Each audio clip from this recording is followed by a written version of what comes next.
Hunting for a cop killer. 2 police officers ambushed in their patrol car. Only one survived.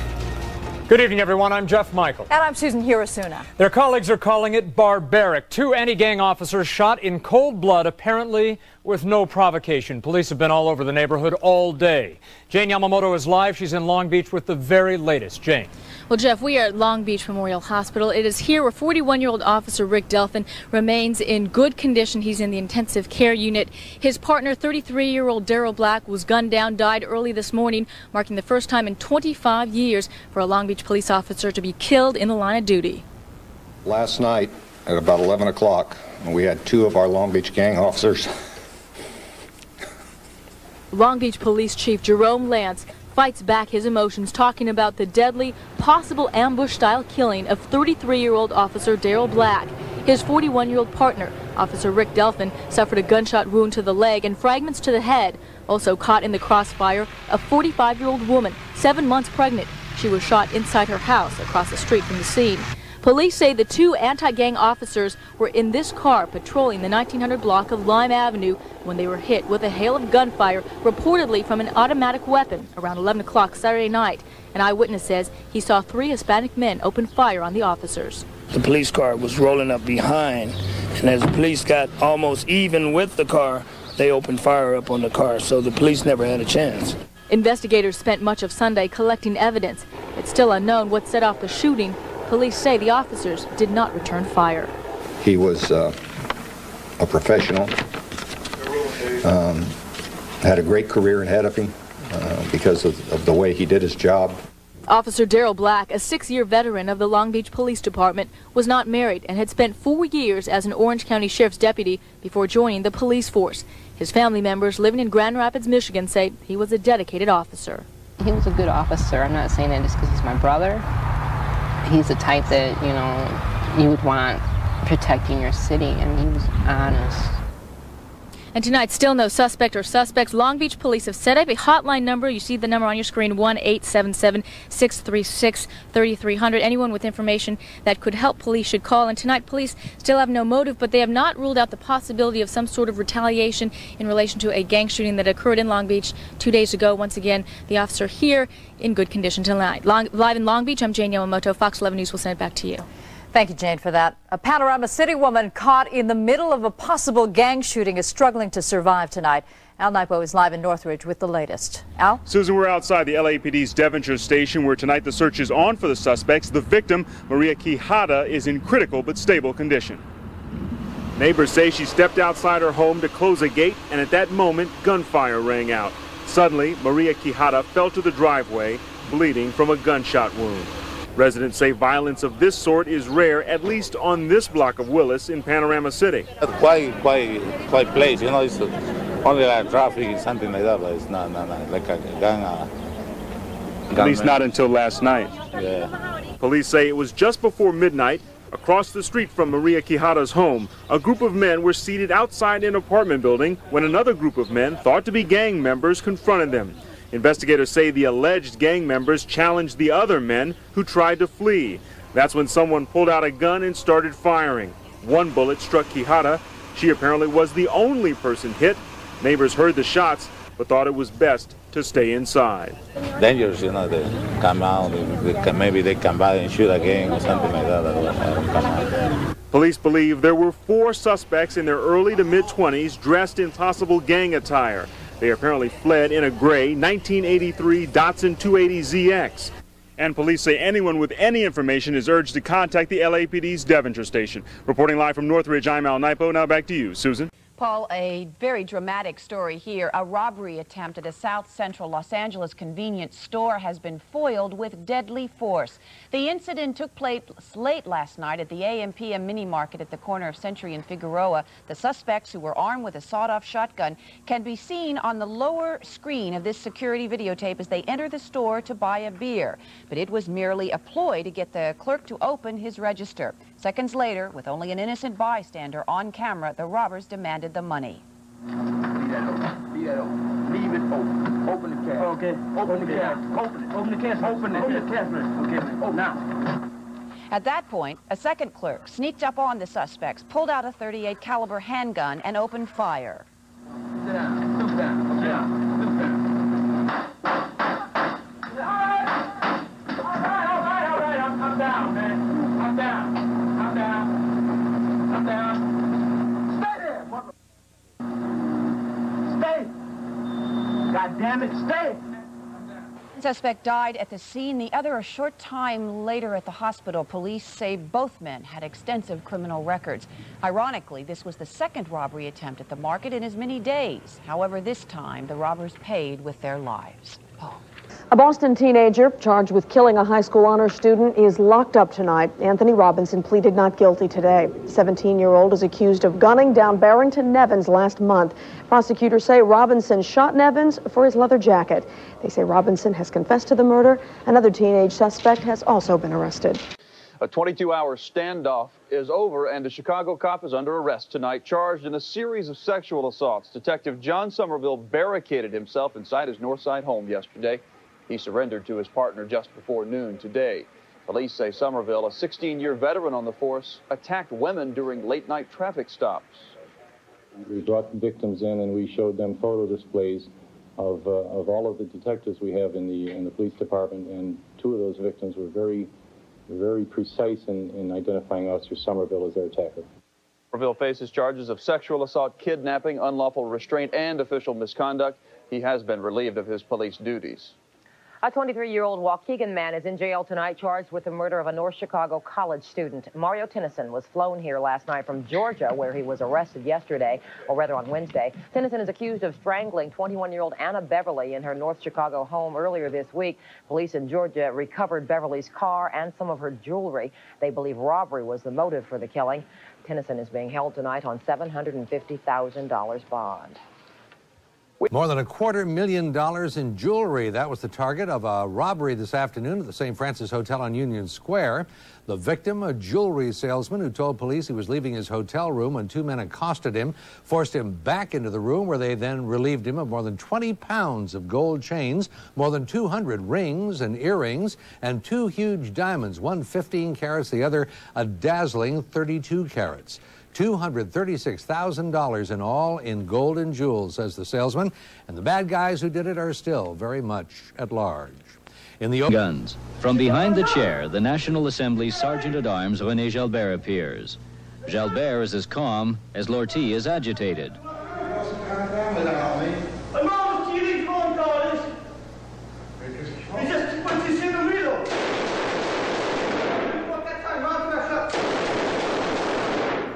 Lortie has fired into the empty seats on the government side of the House, counting to find the seat of then Premier René Lévesque. Jalbert tells Lortie that on some days the National Assembly does sit in the morning, but on this day, Denis Lortie is 4 hours too early. Jalbert testified he was trying to establish a soldier-to-soldier relationship with Lortie. 4 minutes later, the relationship is established. Lortie tells Jalbert he respects him. Although there are no politicians, there are Assembly employees trapped in the chamber. Lortie lets two of them go.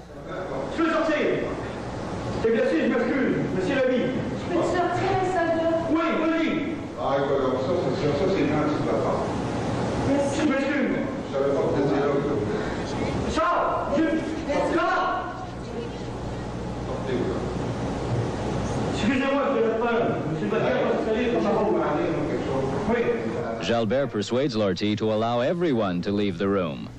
Jalbert goes to the door, but only to get coffee.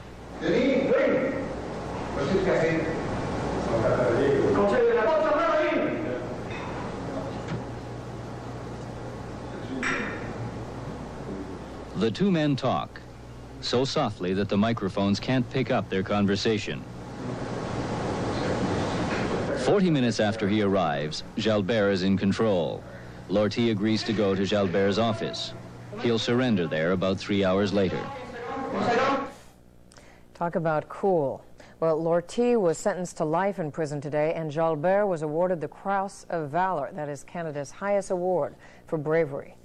Canadian government released that last night. We've seen it 2 or 3 times now. It's just an extraordinary sequence. The coolest man under fire that you can imagine. Well, next. And a burglary suspect led police on a wild chase through traffic in Van Nuys this afternoon. Racing along Satakoy Street, the suspect's car smashed into 2 other vehicles, but even the accident didn't stop the suspect then. He dashed from the car, ran across the street to a shopping area, finally taking refuge in a small grocery store and trying to hide out in the frozen food section. Police were right behind, though. They surrounded the store and they went in, found him, and arrested him without further trouble. A Queens teenager will be enjoying his freedom on Independence Day. Franklin Bruce was arrested for a murder he insists he did not commit, and he has now been released from jail. Channel 2's Mike Taibbi has been following the story, and tonight he has the latest. Since Saturday morning of the long Independence weekend, Franklin Bruce has been free to stand in his Queens Village doorway and talk to friends, or not talk, if that was his choice. For more than 8 months before that, he was an inmate on Rikers Island, awaiting trial for the April 1994 murder of Ishnan Shakur, whose street name was Fish. But 2 weeks ago, we reported that 2 of Bruce's ex-girlfriends, the only witnesses against him, recanted their sworn grand jury testimony that Bruce had admitted the murder to both of them. The recantations were caught on tape in mid-May by a private eye named Myron Cherry, who's been hired by Bruce's lawyer. Did Franklin tell you? No, Franklin didn't tell me nothing. Did he tell you that he killed Fish? Did he ever take you to a location where Fish was shot? No. Did he ever tell you he killed anyone? No. He never told you that he killed anyone. 2 days after our story, the assistant DA in the case, Richard Schaefer, said our report was accurate and he could not go to trial with his 2 lying witnesses. But he said that after the recantations, Queens detectives found 3 witnesses who said Bruce had fired a gunshot that grazed the arm of another Queens man, who we only know as Billy, a week before the murder of Ishnan Shakur, a totally separate crime. It took 2 lineups last week before one of the 3 witnesses identified Bruce as the shooter. Now, Bruce is free on the murder case on low bail raised by his mother, while the DA waits to go to a grand jury with a thin case in the attempted murder of Billy. Bruce says he did not shoot Billy any more than he shot Fish. He's basically the same as the other one. Yeah. They just sprung both of them up on me. He hedged on a key question I'd pressed in the jailhouse interview. But I asked you on camera, did you ever have a gun? And your answer was? No. And your answer now is what? You never had a gun. Not mine. Did you ever have anybody else's gun? But he said again he'd take a lie detector test, that he did not commit either crime, and talked about his return home.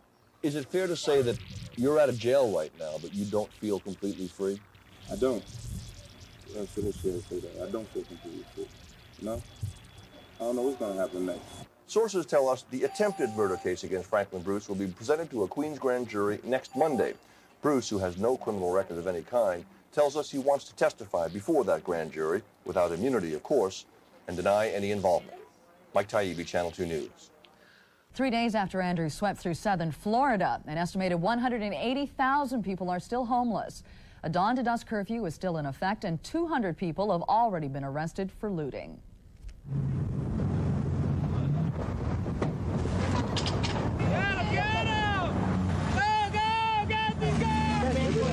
No, not every man for himself, every family for themselves. Yeah, they got TVs and everything. What's that telephone for? Where'd that come from? Most of these people are stealing, stereos, VCR, TVs and stuff. When they're stealing food and stuff, we mostly give them a break. I'm hungry, sir. I don't have no candles, no money, no nothing for my foster kids, sir. So you're trying to find somewhere to buy some candles or something for my kids, sir. Food in Dade County is in short supply, and there are long lines for ice, gas, and just about every other daily necessity. Damage is estimated between $15 and $20 billion, and if that figure holds, this will be the costliest disaster in U.S. history. Came from in New York.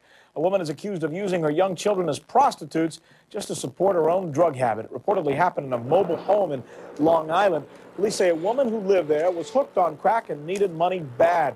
They say she exploited her young daughters, selling them as prostitutes. Their ages 2, 4, and 6 years old. The mother has been arrested. So have 3 men who allegedly paid to have sex with the children. A mass murder-suicide has Texas police cleaning up a gruesome crime scene tonight. A Houston father took pictures of his kids, and then he shot them all in the head. One by one, police put the bodies of 4 kids into a hearse. Their father killed them all, then turned the gun on himself. It's a mess. It's a mess. Police say the 42-year-old man took pictures of the kids at the dinner table last night. A person who saw those pictures said the youngest, only 7, looked scared. The father lined them up behind the dining room table and shot each one execution style. Police say one of the girls was found with her arms still clutching her sister. The apartment manager says the Vietnamese family lived there quietly for more than 4 years. I know that he was out of a job for a while, then he got a job back. Watched his daughter come back forth to school all the time, and it was a shock to me. Eddie Lee Taylor lives next door. He heard the gunshots and called police. He says one of the bullets just missed his year-old nephew. The last gunshot come through the wall and went underneath the television and just stopped. It scared me. Police found a note written in Vietnamese next to the bodies. They aren't saying what was in it, but the message the father left behind was graphically clear.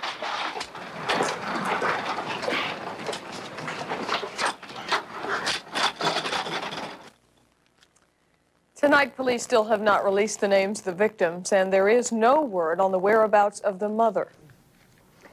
A drive-by shooting took the life of a baby girl today, a tragic but increasingly familiar scenario in South Central LA where it happened.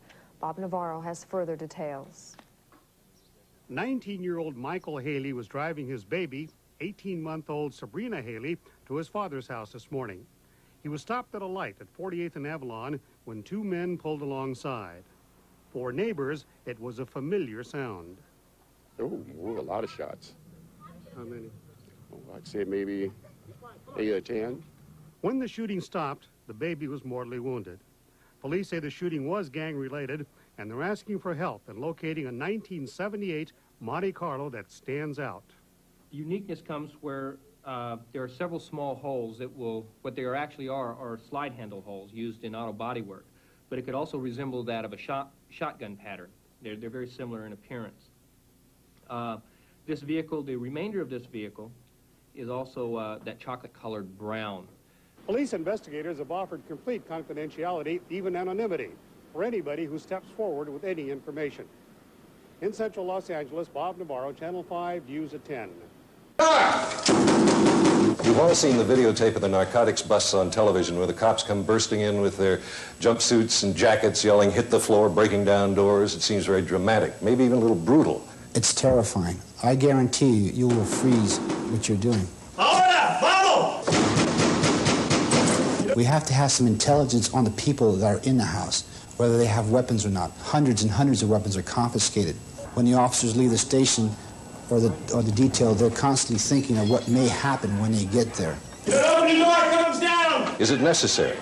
Well, it certainly is in the eyes of the narcotics cops who know what often waits for them on the other side of those doors, like this 30-shot Uzi automatic with the operational silencer. That is the sole reason for that dramatic stuff. Like you said, if you're on the other side of the door and you're a crook, I guarantee you will freeze what you're doing. That dramatic entry may save his life as well as one of your lives. That's correct. All of the weapons you see here, handguns, Uzis, AR-15s, and other automatic weapons, were seized by San Francisco narcotics officers in just 3 cases. 12 shots. 12 gauge, 12 shots. It's a sickening display of killing power. 40 rounds.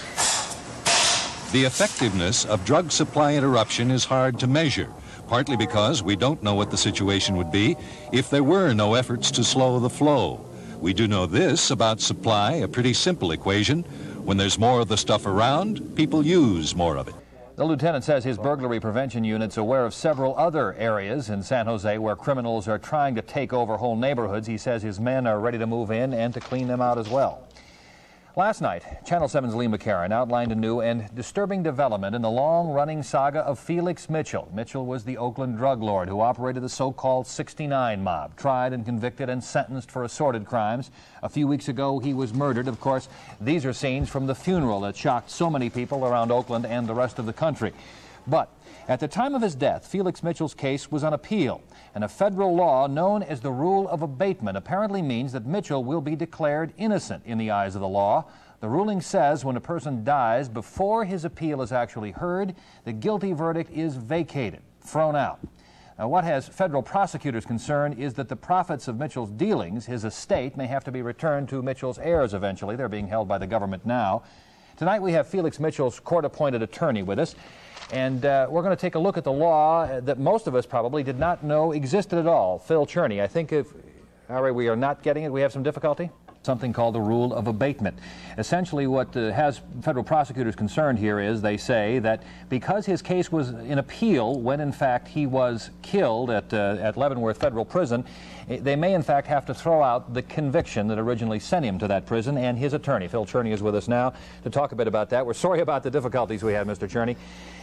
This is one of those cases that people will look at, most folks, and say, here's another of those insane laws that appears to make a man innocent when in fact the jury decided he was guilty. Comment on that if you would, first of all. Well, maybe the appearance of innocence is one way of looking at it, but I think that what most people don't understand is the two-stage process in our criminal proceedings that allows the procedure to continue through until finality, which doesn't occur until a review as a matter of right has occurred. So it's a two-stage process. And you have filed papers in this case, that is to vacate the guilty verdict, is that correct? Well, I have filed a motion to dismiss the appeal, which is a standard practice in the case of death. Are you trying to clear Felix Mitchell's name in this case? Well, it's a difficult question to answer. I think one of the difficulties in answering that question is that because we were not allowed to continue with the appeal, or apparently we are not, a serious question of double jeopardy law was not answered by the Court of Appeals. But again, that is a legal point, a technicality as people would call it, and not based on guilt or innocence of Felix Mitchell, is it? It's a constitutional right, very fundamental in the Fifth Amendment. Will you continue this through and expect the full abatement, that is, that his estate, however it stands, would be returned? I expect a dismissal to occur, and as a matter of law, as an operation of law, the abatement will occur. What happens to that property, I'm not prepared to comment on at this time. Sir, could you talk about the worth of that property? Because I know people have tried to find out, and you certainly would know better than anybody else. Well, I'm not so sure that I do know better than anyone else, but I think it's a matter, at this point, that is speculation. And I think the federal government knows better than anyone, to answer your question, what the value of that property is. And I believe that there should be an accounting after this procedure is completed.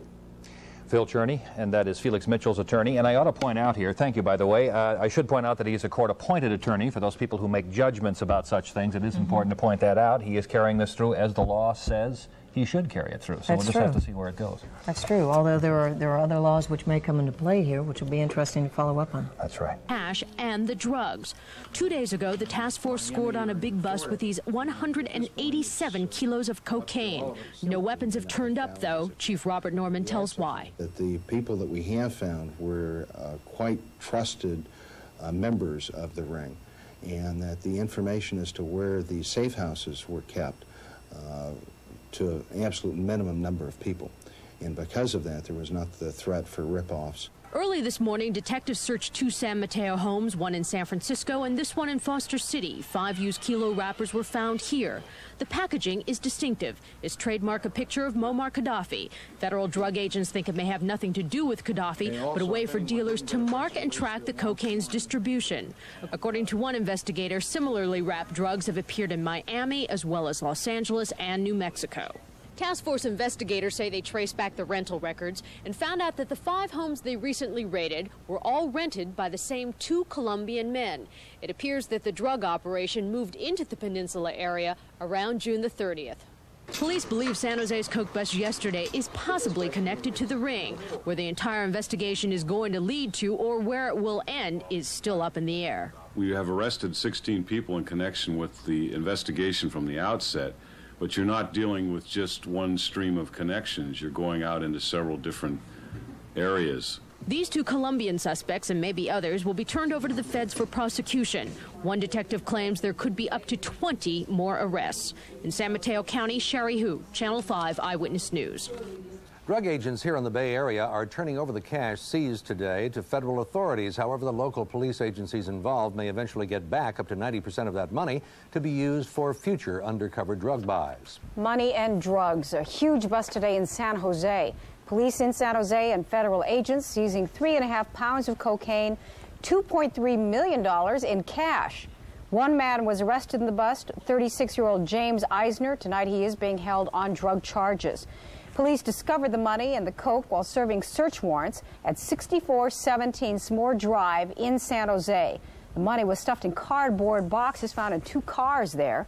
Police say the bust is a result of a 2-month investigation and more arrests are expected. On the peninsula, 2 people arrested in a huge cocaine bust are facing trial now. Both suspects are illegal aliens from South America.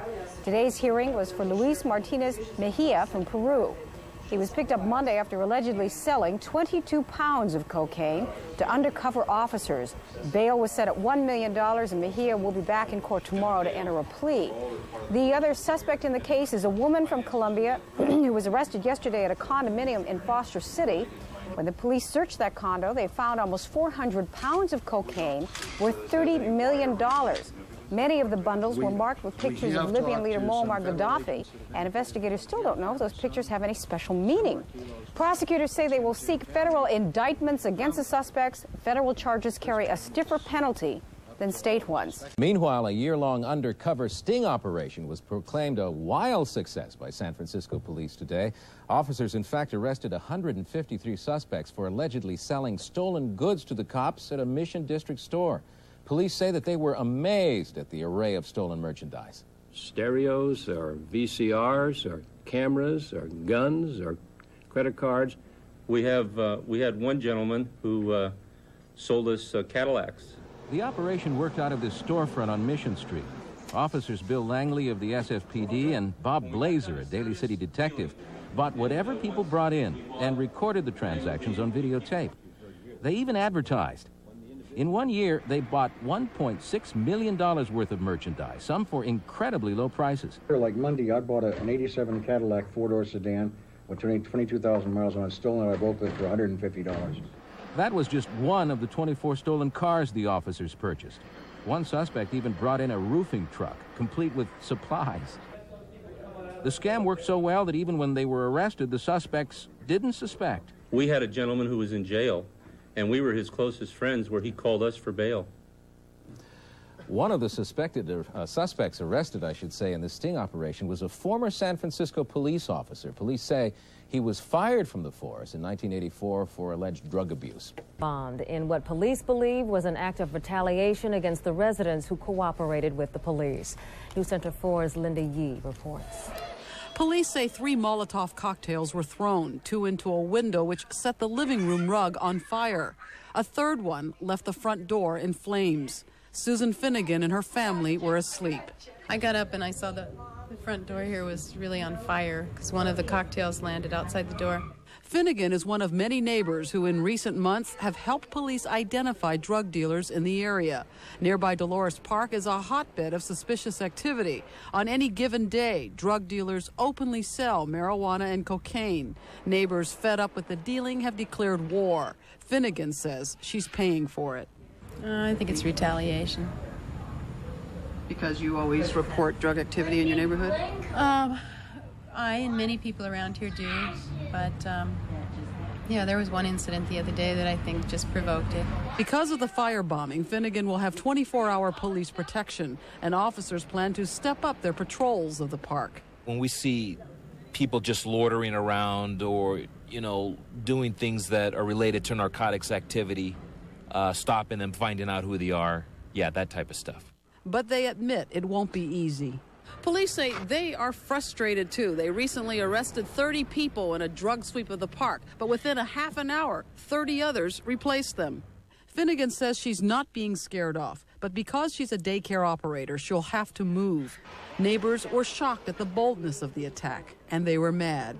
Does this deter you then from trying to work actively against the drug dealing?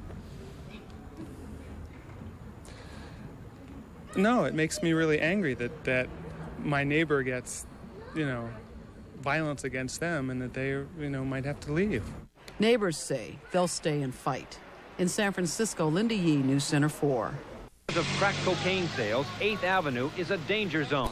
It's a new tactic in the war on drugs. We're trying to intimidate the sellers and the buyers. Street sales of crack, a potent form of cocaine, is rampant throughout Florida as well as other parts of the country. Hands on the wall. Do it now. Law officers have been arresting suspected crack dealers and their alleged clients. But undercover drug buys and drug raids have failed to shut down crack sales. Residents in neighborhoods taken over by drug dealers complain they are not safe. People's house been broken into, people been shot, people been robbed. The tactic of warning motorists has been tried in the small Florida town of Boynton Beach. Police there say it was effective. Now, in Fort Lauderdale, police not only issue warnings, but take license numbers and send letters to car owners advising them their vehicles have been driven through a known drug area. Some of the notices could end up in the hands of spouses, parents, or employers. The American Civil Liberties Union here in Florida calls the police action on 8th Avenue an unconstitutional invasion of privacy, a Big Brother act that they say is not a solution to the drug problem here. Jim Kaczorski, NBC News, Fort Lauderdale, Florida. Including 16 current and former Pan Am employees. The passenger service agents are accused of bypassing customs in Brazil and the U.S. to bring more than $1 billion worth of cocaine into the U.S. over a half-dozen years. Accused Colombian drug king Carlos Lader is being moved to a federal prison in Atlanta. A U.S. magistrate in Jacksonville, Florida, ordered the move yesterday. It's designed to make it less difficult for defense attorneys to prepare their case. Lader is accused of being the key figure in a drug ring responsible for much of the cocaine imported into this country. Hundreds of street gang members gathered today in downtown Los Angeles for a ceremony marking a countywide peace treaty. Many gangs have pledged to keep peace throughout the holiday season. There have been at least 178 gang killings in Los Angeles so far this year. Miami Vice star Edward James Olmos invoked the crowd as they were being searched for weapons. I'm so strong, man. I don't have to prove myself to nobody anymore. I don't have to kill my brother to show how bad I am. I don't have to do that anymore. I won't put down my gun. 54 gangs are joining in the so-called Season of Peace, and city leaders are hoping the truce will become permanent. Robbers have targeted yet another Las Vegas casino. The second heist since Monday took place early this morning at the Pacific Station Hotel. Police say two men approached a cashier's cage inside the casino and asked for change. One of the suspects then pulled a gun and demanded money from the cashier. Security guards pursued the robbers, who jumped into a getaway car with two other people inside. Their car was abandoned a few blocks away, and the robbers managed to escape. Meanwhile, there may be a break tonight in Monday's robbery at the Stardust Hotel. Police have raided an apartment near the Vegas Strip and are now questioning two men in connection with that $1,100,000 robbery.